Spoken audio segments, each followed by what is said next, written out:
Hey, hi everyone. So today we are going to have an understanding of what is Boto3. Now, so far we have seen like whatever we have worked is that we used to work with AWS by opening and signing up in the AWS, opening the console window, looking for the entire AWS content, and then working around with the resources. Like for example, I have to create a bucket, or probably have to upload a file, or I have to create an EC2 instances, right? And we used to do it very much through the AWS console. Now, if you look into the entire process, and if I say, hey, let's do it, 10 times, like create 10 EC2 instances, and if you have to do it manually, it would actually take a lot of time. So what we are going to see is how can we automate this process, and that is through something called as the Boto3. Now, Boto3 is actually an official SDK provided by the AWS. So the whole objective of having this Boto3 is that you can write your Python code or the Node.js code, use this AWS SDK SDK, write this code, right, and then just run this code. Now this code will go across and you know access your AWS resources, and whatever you have specified in the course code will basically start executing it. And that's exactly how it does. So for example, you want to create an S3 bucket and upload some files, you can do easily it with the help of a code as well. And then since you have the power of the core, you can control. So you can, for example, let's say you have to run the same setup into 10 different accounts. If you have set it up in one part, you do it. And this basically takes us to the starting of something called as an IAC, which is called as the infrastructure as a code. So when we talk about creation of the infrastructure into the cloud, we have multiple things into play. One is the manual creations of the infrastructure, which means when we go to an AWS console and do all of these stuff. Then we have an automation where you write a piece of code and it automatically manages your entire infrastructure. So something like a Terraform would be a right fit for it, which manages all the states and everything. And then comes across something called as a semi-automation, where you can do some sort of an activity over here, right? Some sort of the automations, right? But probably does not have an idea about a complete state management and stuff like that. For example, let's say you created 5 EC2 instances and you want to modify into 5 EC2 instances. In this case of the semi automation, it does not have a context that the 5 instances have been saved unless you are saving those instances, the state of the instance in some sort of a DB or some sort of a file. However, in the full automation, right, they store the state of these 5 instances. So when you are basically modifying it, they start getting the modification on terms of it. Right?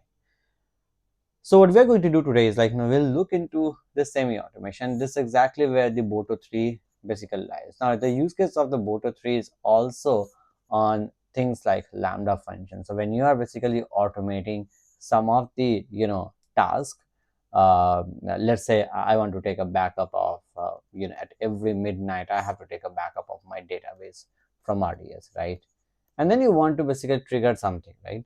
So in those kind of scenario, you can write a Lambda functions to basically trigger this kind of scenario. And in order, how do you write a Lambda function? You use this Boto3 SDK to basically interact with different services of the AWS as well. And that basically gives us an idea about how to integrate with the Boto3 with various things. So how does this Boto3 basically work? Because when you are trying to access your ecosystem with the AWS needs some sort of an authentication, right? So how does this an authentication basically works with Boto3? So what you need to do is when you basically have in your computer, what you tend to do is you first run this command called as the AWS configure. Now, in order to do this, you need to make sure that you have this AWS CLI being installed. Now, what is an AWS CLI? AWS CLI is basically a command line operation which AWS provides you so that you can run some of the operations through the command line. So for example, you install AWS CLI in your machine, right? And then you want to run, let's say for example, list down all the S3 buckets. So you run AWS S3 ls, and it will list down all the S3 bucket in your account.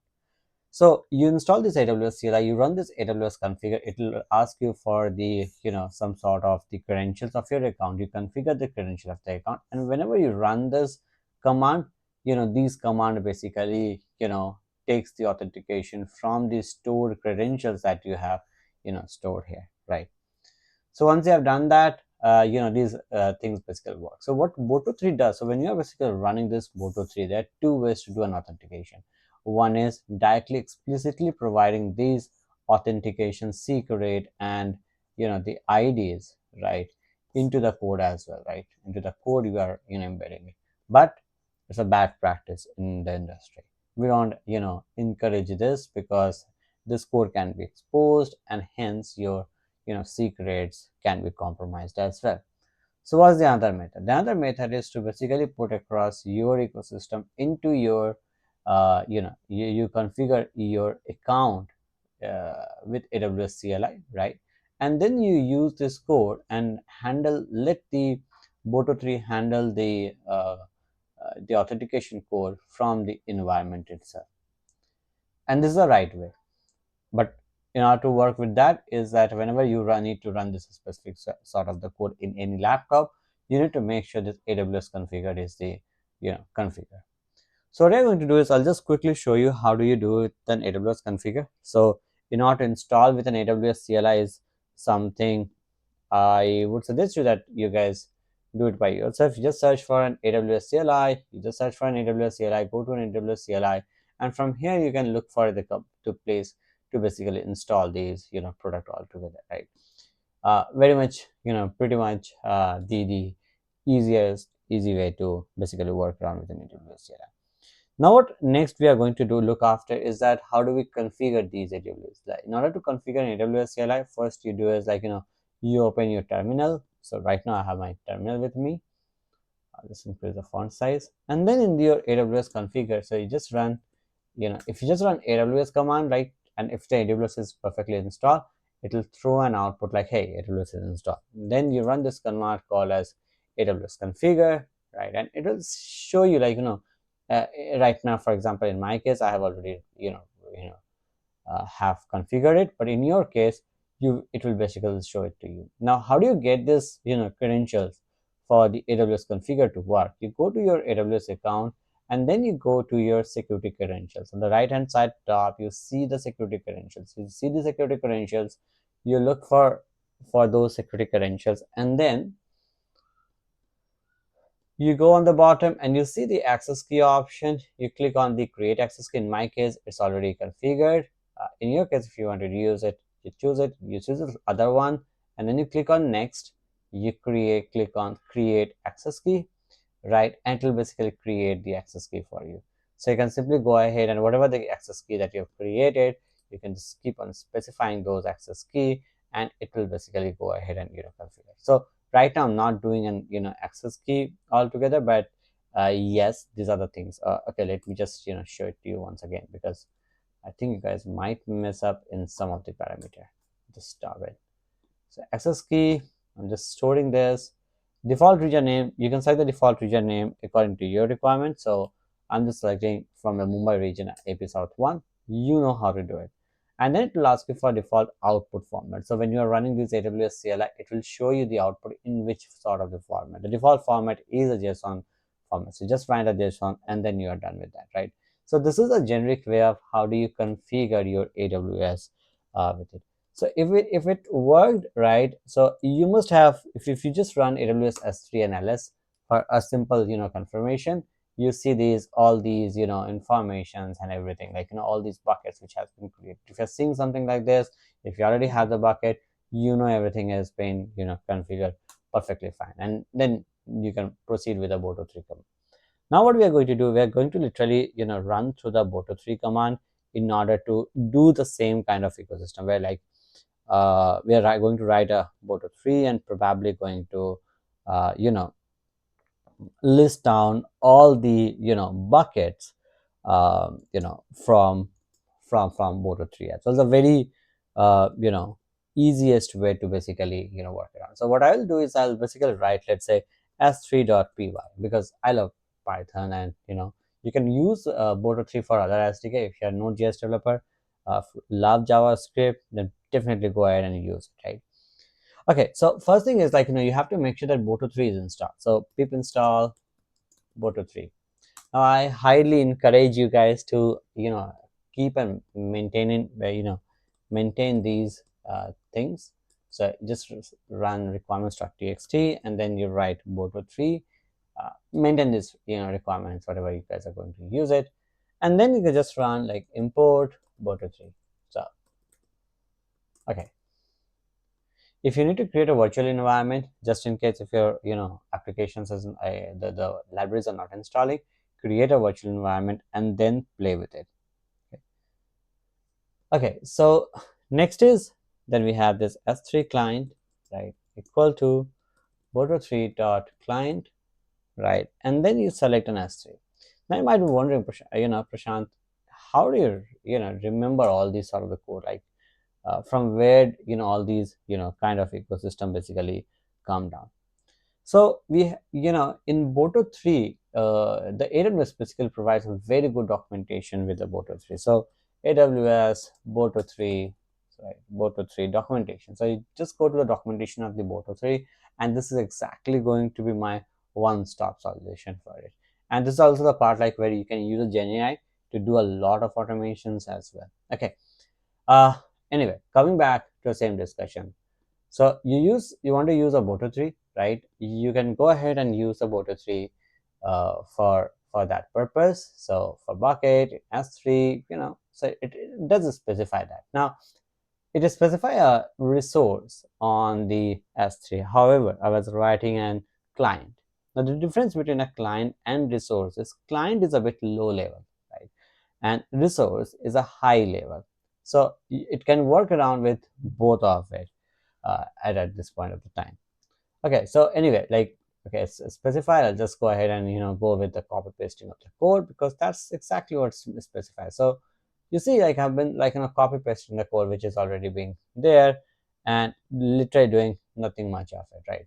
And it does also specify, like, you know, how do you upload a file and stuff into a specific bucket, okay, which is pretty much cool, I guess. But yeah, let's first run this piece of code and see if my, you know, code is running. So AWS s3p.py, you know, file, and you can see my, you know, application is basically running. So this way I can simply go ahead and, you know, do a lot of things with it. So you look into documentation, you know, you look into documentation. This documentation is going to be as, you know, a guide for you. You can also look for a sample tutorial. Obviously it's there are specific sample tutorial on various different, you know, services altogether.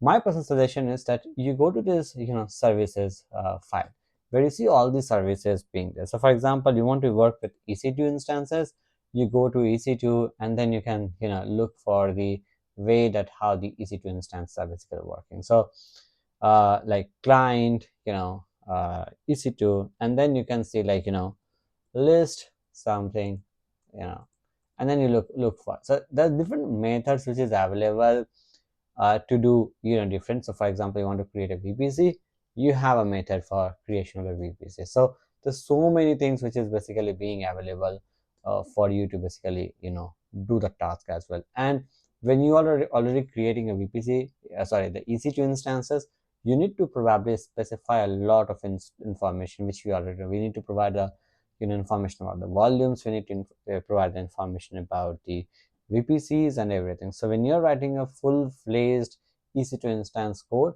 it needs to be a very big, you know, EC2 instance code as well. But you know, if you're just starting out, right? Uh, my personal suggestion would be to start out with an S3 bucket, because S3 is pretty much easier to go ahead and implement. Okay, so you can just simply go ahead and, you know, try out with an S3 bucket, and you can see, like, you know, how these S3 buckets are basically being provided. So you have literally functions for everything.